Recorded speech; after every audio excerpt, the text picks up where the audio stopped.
Hello साथियों, एक और नए वीडियो लेक्चर में हम आपको रॉबर्ट फ्रॉस्ट का बहुत ही famous poetry collection North of Boston के बारे में डिटेल में आपके साथ यानी उसकी संबंधित सारी जानकारी को साझा करेंगे।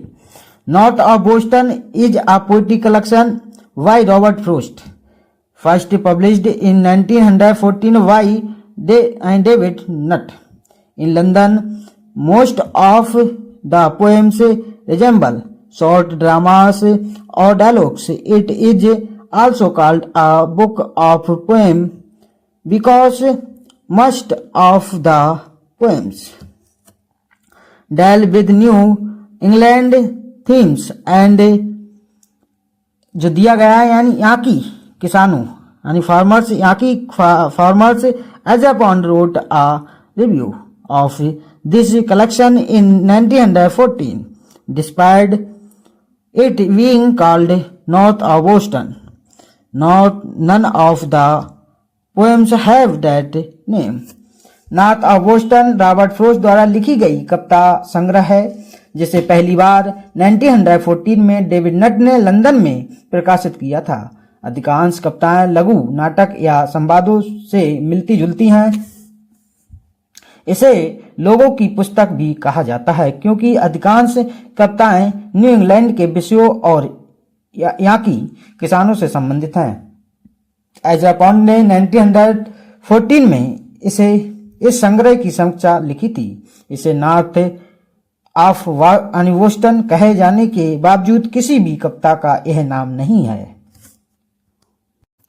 आइए साथियों, अब इस पोइट्री कलेक्शन की पृष्ठभूमि यानी बैकग्राउंड के बारे में जानते हैं, समझते हैं। फॉलोइंग इट्स सक्सेस, हेनरी यानी Holt and company published Frost first book in the United State a boy's will in 1915. The New York Times said in a review in republishing his first book after his second, Mr. Robert Frost has undertaken the difficult task of competing with himself. यानी इसकी सफलता के बाद Henry hold and company ने 1915 में संयुक्त राज्य America में फ्रॉस्ट की पहली पुस्तक ए वाई विल को पुनः प्रकाशित किया। न्यूयॉर्क टाइम्स ने एक समीक्षा में कहा, अपनी दूसरी पुस्तक के बाद अपनी पहली पुस्तक को पुनः प्रकाशित करने में श्री रॉबर्ट फ्रॉस्ट ने खुद के साथ प्रतिस्पर्धा करने का कठिन कार्य किया है। आइए साथियों, इस जो पोएट्री कलेक्शन है इसमें जो पोएम इंक्लूड की गई हैं उनको हम आपको बारी बारी से बताते हैं, आप अच्छे से इनको समझते चलिएगा। यह लिस्ट ऑफ जो पोएम है इसको देखिएगा। यहाँ जो दिया गया है फर्स्ट कहना चाह रहा है यानी फर्स्ट जो है यानी द पास्टर यानी पास्चर जो है इंट्रोडक्टरी पोएम है।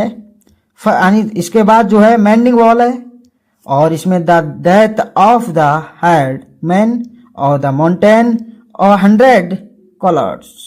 यह पोएम के अलावा और भी पोएम है, देखिएगा। आगे पोएम देखिएगा साथियों, होम बैरियल और अ ब्लैक यानी cottage, blueberries, a servant to servants, after Apple picking, the code. Next the generations of man, next the housekeeper, next the affair, the self Sikar, the wood pile या पील, good horse. यह poem इसमें include थी साथियों। आगे देखिएगा, थोड़ी और detail को हम समझते हैं। देखिएगा, कह रहा है when the First World War began this volume of poetry established Robert Frost as a major force in modern poetry. जब प्रथम विश्व युद्ध शुरू हुआ, इस कविता संग्रह ने रॉबर्ट फ्रॉस्ट को आधुनिक कविता में एक प्रमुख शक्ति के रूप में स्थापित किया। नेक्स्ट कहना चाह रहे हैं कि देखिएगा, his poems are concerned with human tragedies and fears. His reaction to the complexities of life and ultimate acceptance of his burdens. कहें उनकी कविताएं मानवीय त्रासदियों और भय, जीवन की जटिलताओं के प्रति उनकी प्रतिक्रिया और अपने बोझ को अंततः स्वीकार करने की भावना से जुड़ी हैं। यहीं पर साथियों पोएम की जो डिटेल थी यानी पोएट्री कलेक्शन की वो फिनिश होती है। और जो भी क्वेश्चन अब तक जो पीवाईक्यू पूछे गए हैं इससे ज़्यादा कंटेंट से बाहर कोई भी क्वेश्चन नहीं पूछा गया है। तो मैं मानता हूँ यानी इस पोएट्री कलेक्शन के लिए यही कंटेंट सफिशिएंट है। मिलते हैं कोई नेक्स्ट वीडियो के साथ। Thank you friends.